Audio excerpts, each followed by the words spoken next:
I don't know about you, but as a grown man, I cried last night. You know why I cried last night? Pac-12 after We're dark football. We're so we're bad. back, baby. We're back. We're The so bad. pack is back. We love it. Let's go. And before we dive into who we think like our takeaways for this for the Pac-12 and the schedule review that we had last night. I mean, this is a story about resilience. You think about what happened to the Pac-12. The conference literally disintegrated out of thin air. But instead of Oregon State and Washington State going their separate ways and maybe trying to be a refuge in the Mountain West or one of these other conferences in college football, they decided to stay. And they decided to rebuild from the ground up. And it took a couple of years to get to this point. But man, Pac-12 After Dark football is back. And I got to say, they have a pretty interesting scheduling format with the flex schedule. And I'm just curious from you guys, what you guys think of that flex schedule in that flex week that they had towards the end of the season? I like it. I do too. I think they missed an opportunity though, and I saw this on Twitter. I wasn't even thinking about this at first. They easily could have made it like a mini playoff to see who goes to the conference championship. You could have done a 1v4 and 2v3, and those two winners go to the championship game. I didn't even think about that. You could have done that. But the flex, I never even thought about that. Wait, other power conferences, what are we doing? What are we just doing? make it. Just make. I mean, you literally could do it in a format with all these teams that have 16, 18 teams in them. You could already take the top seed in your conference playing the bottom seed and vice versa. Like, you get what I'm saying. Like, you could have just done that instead of having a set schedule. But then again, rivalry games and everything that factors into that, it would be hard to do. So it's interesting. I definitely wasn't expecting it when I first saw it. No, this is a good move by the Pack. We've kind of been giving them slack recently, and I think this was a good move for them. It's all about marketing your conference now for them. And that idea on Twitter looks like it came from, we got V-Dub in the chat here, which was a genius idea. I think that was, have your 1v4 team play, have your 2v3 team play, have your bottom of the barrel teams play for that one last chance to get a win at the end of the season against somebody they might have lost to. And you did mention it does kind of hurt rivalries, but I feel like this is going to be something that will. It hurts. It's hard to do it in other conferences because of rivalries. But for the Pack, I feel like this is going to create rivalries. Think about barely beating somebody in the beginning of the season, and then that team gets a chance to come back at the end. That's going to be some fan bases that are ready to go at each other. This is fun stuff. This is the type of stuff that makes college football fun. The uniqueness of it, the interestingness of it, the not every conference is the same. Nothing is the same. This is, yet again, not a business. This is what we love about college football. So, like you said, Jake, we're crying because we're excited that the Pack is back. And I couldn't be more pumped about it. I'm ready to stay up till 2 a.m. again watching football. That's what it's all about. So, also, it's great because it's one of the few conferences that are left where every team in the conference plays each other. right. We don't. Yes. That's such a rare thing in college football nowadays. So that's what's beautiful to me, seeing every team being able to play each other in the game. It's awesome. Great point. Because you're gonna know who the best team in the conference is at the end of the season. It'll be clear. Yeah. And one of the biggest things that we ran into last year was in terms of the conference tiebreakers, in terms of, okay, we gotta go ahead and, all right, common opponents isn't gonna really work. Like, all right, we're gonna use a computer model to determine who goes to our conference championship, or we're gonna have a we're going to use like the college football playoff rankings, which, the CFP committee just does a perfect job, clearly, especially when it comes to ranking like G5 / like G6 teams, like during the month of November. And it's something that we would see more often down to the FCS level, or really any other level of college football, really, where you will see every team play each other in a round robin style.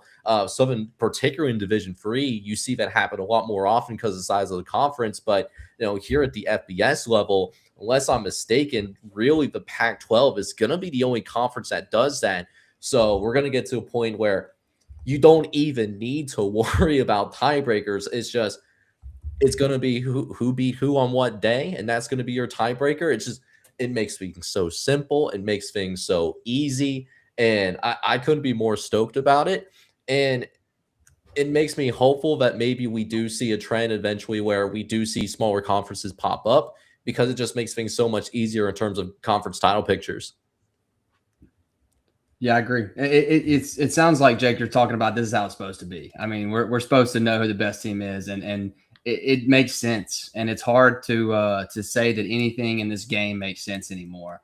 And finally, we can say some good stuff about the Pac. I'm glad they're doing things the right way. They're keeping our sport interesting, and it gives us some good college football to watch. These are going to be some good teams, some electric type West Coast offense teams. I don't know how much defense is going to be getting played in that conference, but we don't want to watch defense in the Pac-12 anyways. So. I think the last point I wanted to make about this, it also brings back the regionality. The Pac-12 is full of teams, except for Texas State, really, teams that are on the West Coast, which is what conferences should be. It has to be a regional, aspect to conferences, and that's what's beautiful about it. Every team is on the West Coast except for Texas State, which I don't even have a problem with Texas State being in there, because I think they're a good fit in this conference. Yeah, I agree. And they're still on the west side, kind of. They're in Western Texas. Yeah. Right. Yeah. And yeah, like you said, it makes sense, which is hard to say anymore. So yeah, just roll the clip of the NCAA 14 conferences where they're all perfect, and the WAC is still around and everything like that. Like, which I'm certainly pulling for a WAC comeback. Maybe like Idaho could lead the way. A man could dream, right? But while I've lament and dream about the Kibidona coming back to the FBS ranks, let's go ahead and bring ourselves over to our big board. So how we're going to kind of attack the Pac-12 schedule reaction. We're going to take a hard look in terms of every one of us. We're going to give ourselves who we think is going to be our biggest winner, who's going to be our biggest loser, and then maybe even a team that's going to tickle or pickle a little bit more now that we have seen this schedule release, now that we know who's going to be playing who, especially the flex games where we do have tentative matchups in terms of who we think that flex game is going to be, but that's always subject to change though. So, with that being said, AT is the newer guy on the show. You want to go first, my man? Yeah, Let absolutely. People know what you're thinking. Absolutely. So this, the biggest winner, I guess, is kind of where I'll start. It's tough. I wanted to go Washington State. They got gutted. So I really do not know what to expect out of them going into next season. I'm still leaning them just because I want to go with either Oregon State, which they had a terrible season. So you can't go them with the biggest winner, or Washington State, with them being the true Pac teams, the ones that stayed around. I am going to be cheering for those two teams to be good because they deserve it. They stayed around when times got tough. And now they're hopefully able to pave the way for what we wanted all along. But just looking, outside looking in, I'm really excited about San Diego State and Boise State being in here. I think San Diego State's got the best chance. I think they're going to have a good football team this season. They've had good football teams in the past. They were the third best team in the MWC last year. And going into this season, you do have Boise State, San Diego State, and Fresno State. They were all 9-win teams. So these are going to be three good teams, three teams that can compete for it. I think any one of them could win it. But I am just kind of leaning towards SDSU right now. I feel like they've got kind of the biggest momentum, the most momentum behind their program. And so I think that they're going to have a good chance to really dominate this conference and stay out on top. I think that's kind of where my head's at when it comes to them and moving forward. I think they're going to be an exciting team to watch. And they really do fit that West Coast style, big time explosive play type offense. And so they're going to be a lot of fun to watch next season. I guess I can go ahead with the next two too. Okay. Sorry. Anyway, so the biggest loser, I hate to do it. I hate to do it to them. I think Oregon State, like I said, I'm going to be cheering for them, but I just don't have a lot of faith in them. They didn't really recruit well. I think they've gotten a couple positions here and there that they can kind of add to. I'm not bought in on them. I love the Beavers. I think it would be awesome to have a team with the mascot as the Beavers be a great football team. I love the orange and the black. I'm just not pumped on them. They did not look good last year. I tried to watch them, tried to keep up with them, and every time it was just a disappointing game for me. And so I feel like they're kind of stuck in limbo right now. I do think this is good for them. I think money wise, I think competition wise, I think like getting eyes on their program again. I think it's good that they're having some teams join the pack with them. But outside of that, I'm not sold on them. And this was tough because, Utah State didn't have a great year either. And I really I'm not expecting much out of them, but I think it's going to be tough for the Beavs. And I'll be honest, I'm a big Beav fan because I ran a dynasty with them and dominated. So it's tough for me not to cheer for them. But I am not excited about them. And then the team to watch for me is going to be Boise State. If it's not San Diego State, it's got to be Boise State. Yet again, they were fourth in the NWC last year, 9-win team.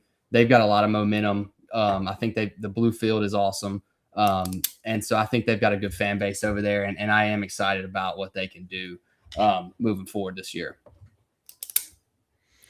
Yeah, man, and I definitely feel the the resentment in terms of like pulling for like Oregon State.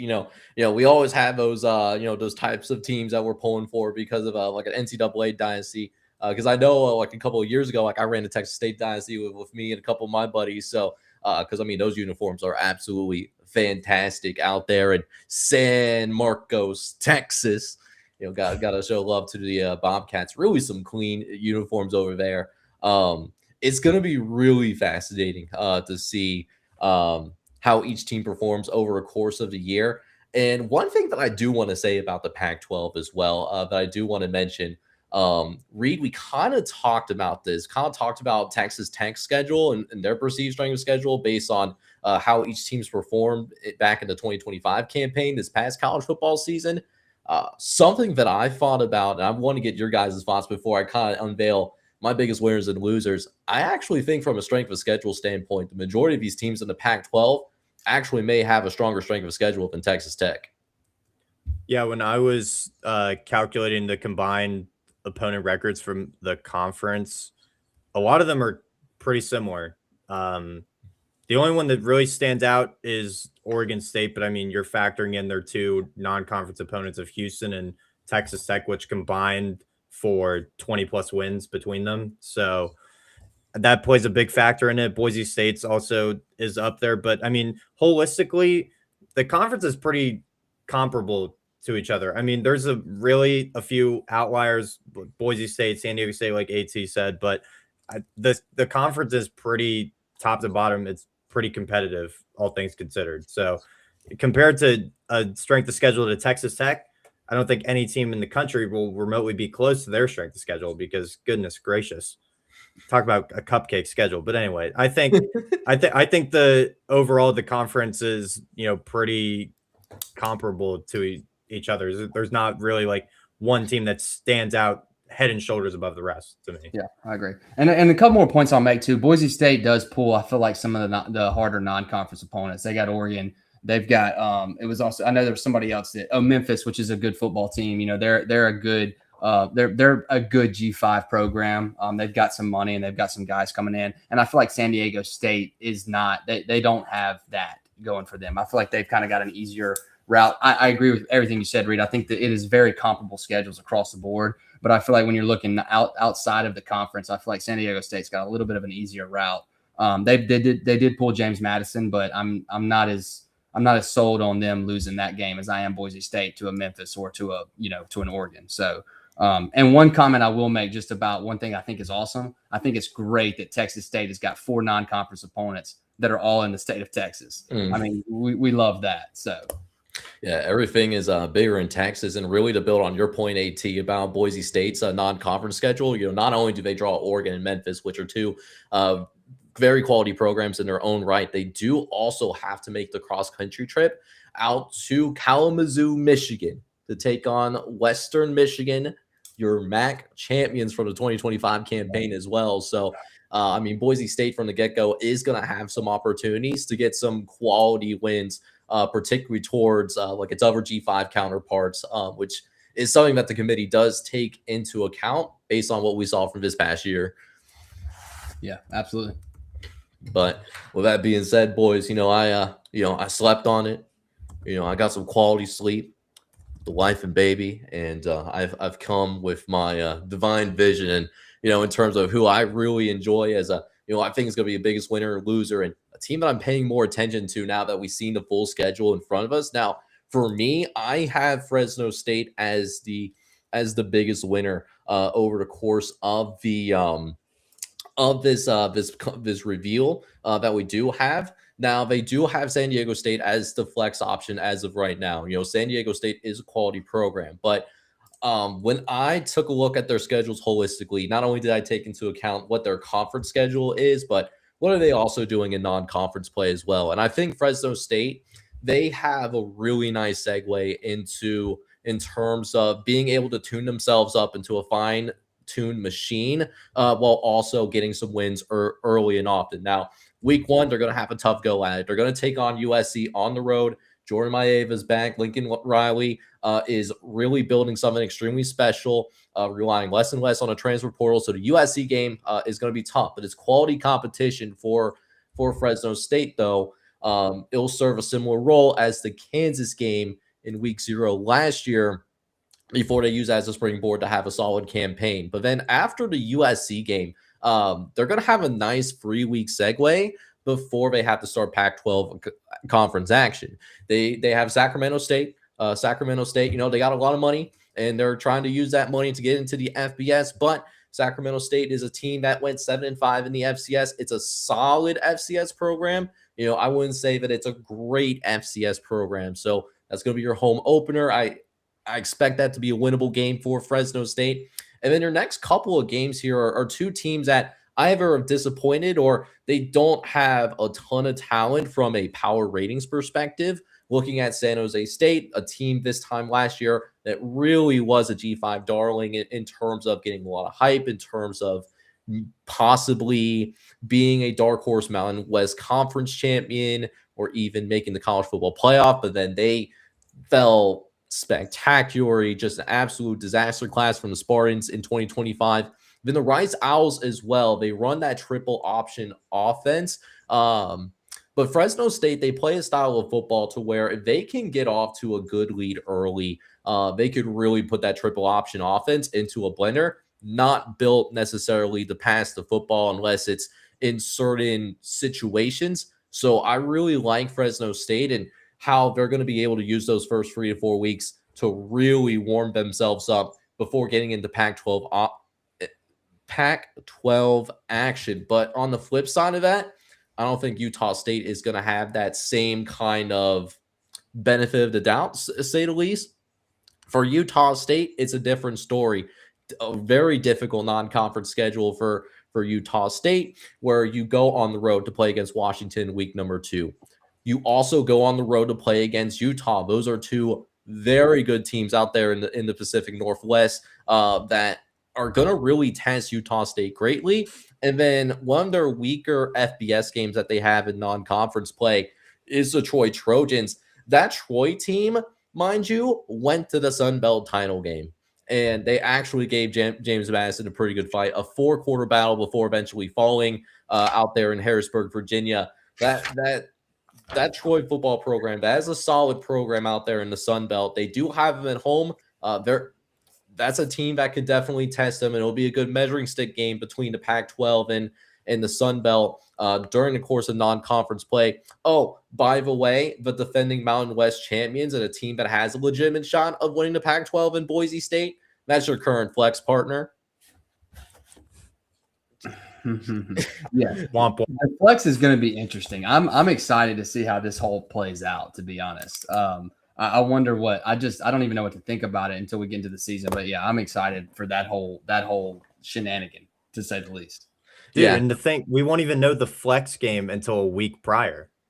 Yeah, crazy. It's crazy. Yeah, because I saw that it could be changed anytime up to like 6 days before kickoff. So like a week before the actual flex week, they can make some changes and kind of manipulate things to where they can maybe work their way into a better position, which I think when it actually happens in real time, we're talking about how cool it is right now, but when it happens in real time, I think it's going to piss some fans off like in the other G5 leagues. They are they we might be loving it now, but may not be loving it nearly as much when it's actually applied in practice and they pull some shenanigans a couple of weeks before the end of the regular season. One team that I'm very curious about, and this was a team I loved how they finished the end of 2025. They are returning their offensive core coming back. Texas State Bobcats, man. I really love this offensive unit that's coming back. If GJ can figure out that defense. And I'm not even talking about, you don't need to be a world beater on defense. You don't need to have an elite G5 defense if you're Texas State, because I'm that high on that offense. I'm talking about being average defense and maybe be a little bit on that opportunistic side of things. If you could just do that, this Texas State team, man, can be really good. I really think Texas State could be a dark horse team. And given how things tentatively stand in terms of that flex game as of right now, you do draw Colorado State twice. Colorado State, I think I would make the argument, maybe has the most questions out at any of the teams in the Pac-12 right now, given how rough Colorado State's 2025 campaign ended up turning out. And on top of that, Jim Moore is coming in as a head coach. Colorado State's just a program that's going to have a lot of questions that they need to really prove themselves. And the fact that you get to play them twice, I like the road that's paid for Texas State to really mix things up. Texas State should be the dominant defensive team in this program too. I mean, that would make the most sense. You know, they're the Southern team out of all these guys. So I feel like you're on the right track there. They should definitely have what I think would be the best defense. And I'll tell you guys something that I think is pretty sad here is that, you know, Oregon State and Washington State were dead last in recruiting in this entire conference.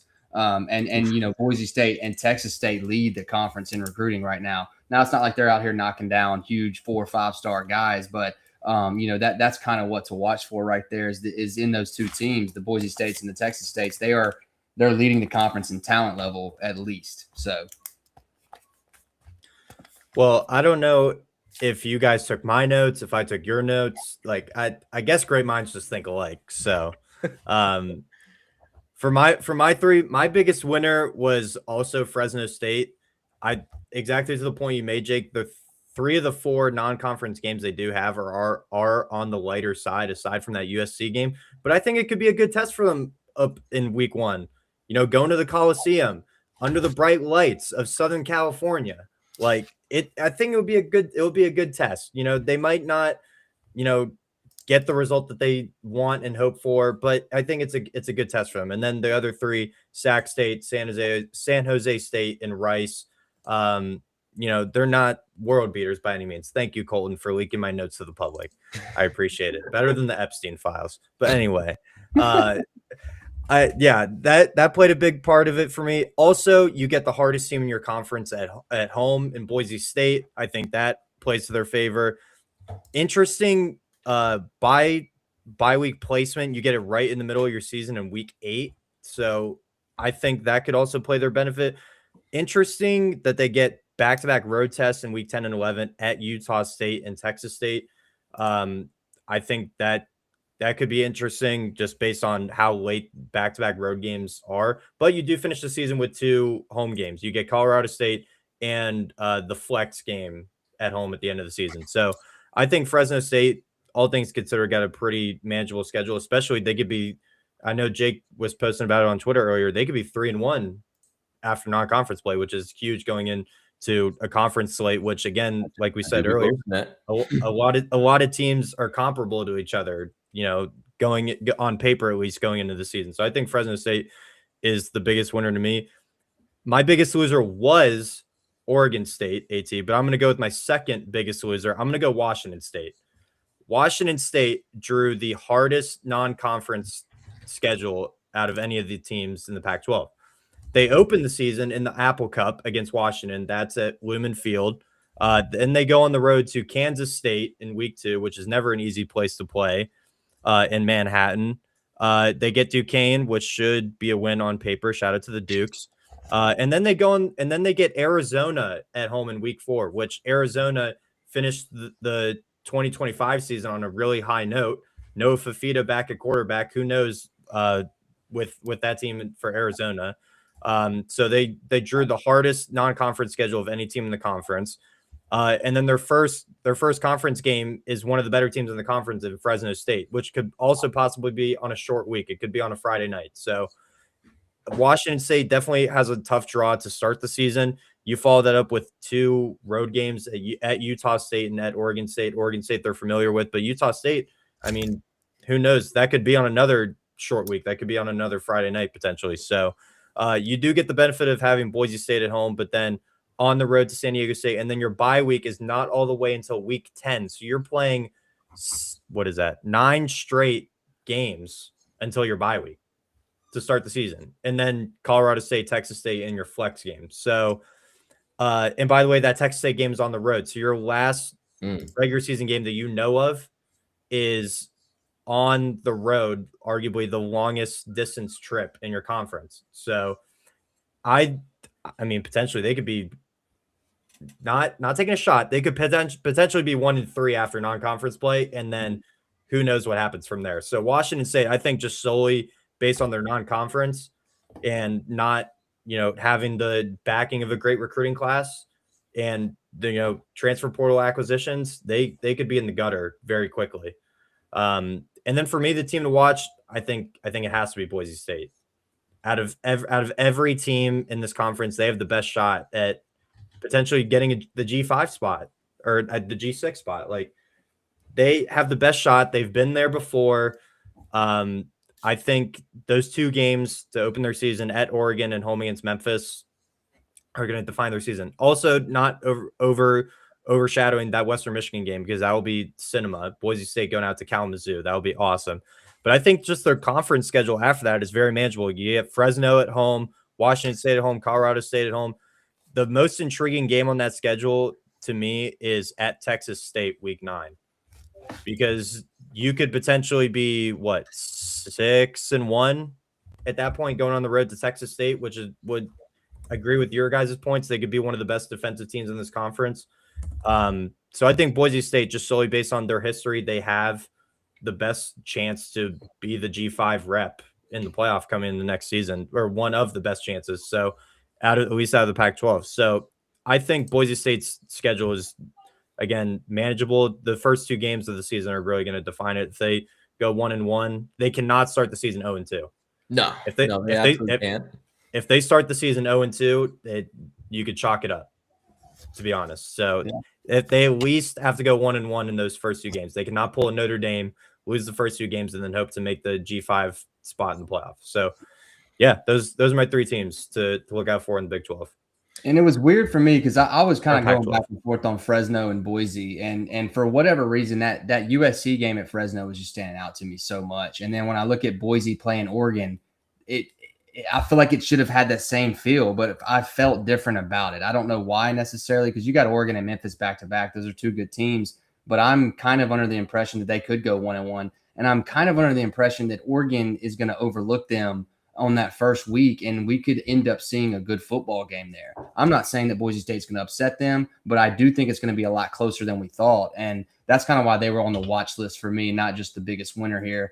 And yeah, I think that was kind of what sold it for me, was that I feel there's a confidence level behind Boise State that I don't know if it's unwarranted. I don't know why I have it, but I just feel good about them moving into this conference and being a big team that could possibly win it in the next couple seasons. Also remember Jake, remember the game 2 years ago when, what was it, week 2? Ashton Genty went off, completely took the country by storm after that. Like, right. Let's not forget that game. Oregon walked out of that game by a field goal. Right. Let's not forget that. And even a year before that, we saw an FCS team in Idaho go into Autzen Stadium to play this Oregon Duck squad, and it was a 4-quarter game. Oregon was able to win that game, and you were able to pull away a little bit late, but that was a 1-possession game in the 4th quarter, and Idaho truly did have Oregon on the rope. So Oregon, I think all credit to them. I think they're going to be a wonderful football team. They're going to have a lot to say about that Big Ten title picture, as well as a lot to say about that national championship picture. But at the same time, though, I will say this: Oregon's certainly a team that has had its slow starts over the past few years. They have been prone to that to a degree under Dan Lanning. Mhm. Yeah, it takes them a while. They're a team that improves throughout the season, and yeah, that's kind of what it was for me. Is that I feel like Boise State's going to be ready. That's a game that Boise State's ready for. That they're looking forward to. They can't wait for. And Oregon's like, hey, we're ready to get into week 4, week 5, week 6. And I think you can't overlook anybody in this game, especially with the transfer portal now. And the way that things are done, there's going to be so much more talent level on these smaller team rosters, and so much less talent on the Oregon type rosters because their depth's gone. Because if you're not playing, you're going to a Boise State or a Fresno State or one of those guys that you can go get some PT at. And so you can't overlook anybody, but teams still do it all the time. And I think that's an easy one for Oregon to overlook. And I just feel like it's a favorable matchup for Boise going into that game with a good chance to at least compete and make a name for themselves week 1. So I think this is definitely one of the more underrated week 1 games. Mhm. Again, the history of Boise State 2 years ago. Also, this will be Oregon's first game with 2 new coordinators. Oregon did lose both coordinators, Tosh Lupoi and Will Stein. So, I mean, their coordinators could, not be asleep at the wheel, but they could come out flat. They've never called a game by themselves before. So that's something to watch out for. I think also, again, the dynamic of the expectation that Oregon is going to be having coming into the season, especially with Dante Moore coming back. That's a lot of pressure in your first game of the season. So I think one of the more slept on games in week 1, definitely going to have this one circled. So a ton of different factors. Also, let's not forget Boise State laid a dud against South Florida in week 1, or I guess technically, yeah, week 1 last year. It was on Thursday. So they don't want to come out flat again in their opener.